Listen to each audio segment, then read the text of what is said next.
Thank you, Mr. President, colleagues of the Senate. I rise today to speak in support of LD 424, Part 1 of the biennial budget. It's a common sense current services budget that will keep the lights on, the government running, and critical services available for state fiscal years 24-25.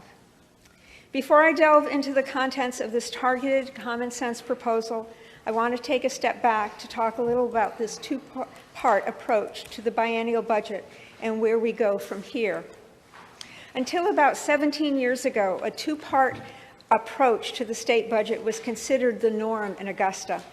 The idea is that the legislature begins with current services, the baseline budget and initiatives authorized in law, and then dives into the initiatives with a leftover revenue.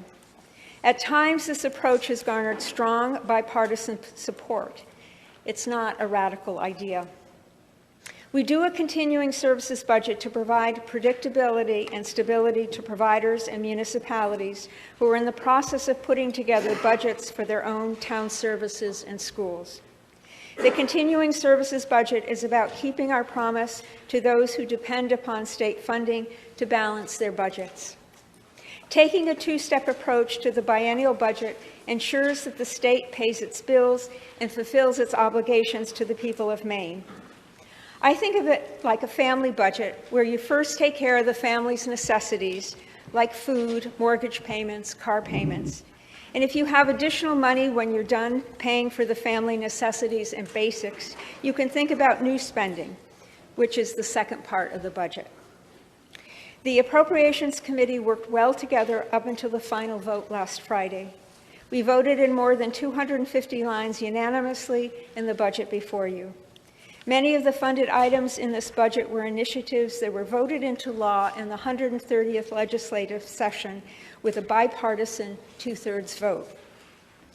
These were excellent initiatives, and they continue to be funded in this common sense continuing services budget. The initiatives include meeting the 55% threshold for education, funding for behavioral health, rate increases for healthcare providers, funding for long-term care facilities, funding to reduce the wait lists for Medicaid waiver programs that serve vulnerable Mainers, free school meals to ensure that children do not learn on an empty stomach, wage supplements for child care workers who desperately needed to remain paid so they can stay in the industry, tuition assistance for our brave veterans who have served this country.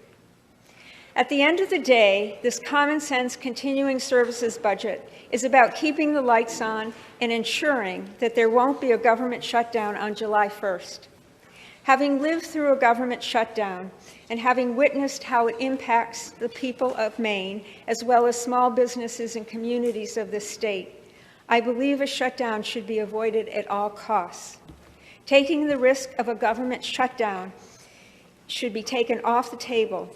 This is about providing stability and governing responsibly. This budget will allow us to work together and take the time necessary to try and reach a consensus on a Part 2 budget without the threat of a shutdown looming over us.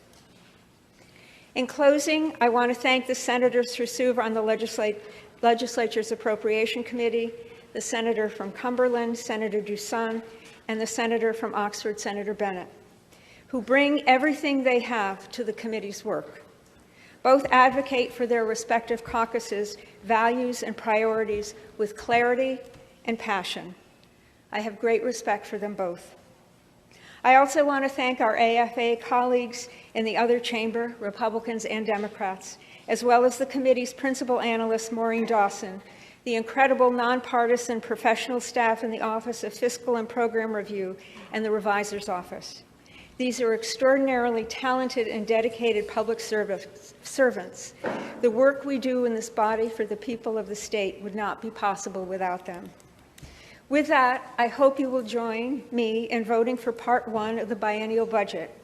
Let's pass this common sense, current services budget so we can get to work taking up new initiatives for Part 2. Thank you.